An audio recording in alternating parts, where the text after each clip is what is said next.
Petition అయింది, దానిపైన విచారణ జరిగింది. ఈరోజు గచ్చిబౌలి భూములన్నీ లక్షల కోట్లు, విశాఖపట్నం స్టీల్ ప్లాంట్ని ఎలాగైతే 33 ఎకరాల్లో 19,000 ఎకరాలు మిగిలింది. ఎకరం నువ్వు 50 కోట్లు వేసుకో, 400 ఎకరాలు 2.5 లక్షల కోట్లు. అప్పుడు చంద్రబాబు నాయుడు గారు అభివృద్ధి కొరకని ఇస్తే రాజశేఖర రెడ్డి గారు ఇది అన్యాయంగా ఒక ప్రైవేట్కి ఇచ్చి ఆ పేరు బాగుంది. యూనివర్సిటీ భూముల మీద ఎందుకు పడ్డాడు ఈ రేవంత్ రెడ్డిని రాహుల్ గాంధీ?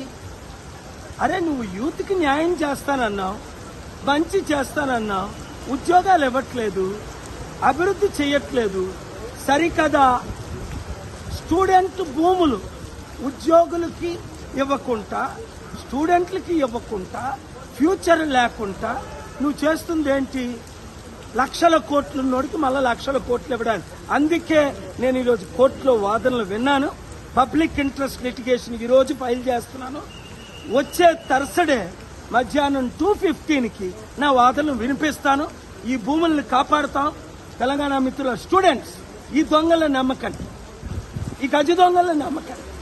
మన భూములు మనం కాపాడుకుందాం.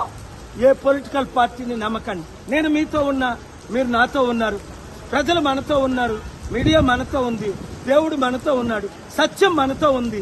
మనమే గెలుస్తాం. ఒకవేళ ఎవడైనా కొన్నా, అదానికి ఎలా బుద్ధి చెప్పామో 7 లక్షల కోట్లు ఆస్తి పోగొట్టి, అదాని కంటే పెద్దోడు ఈ దేశంలో లేడు, అంబానీ కంటే, వాళ్ళ మీదే కేసులేసి గుండె గీస్తున్నా. అమ్ముతుంది మోదీ అయితే, కొంటుంది అదానీ అయితే, మా భూములు నువ్వెవడరా అమ్మడానికి, కొనడానికి వాడెవడరా? కమాన్ కబడదా. We will not spare anybody. Thank you.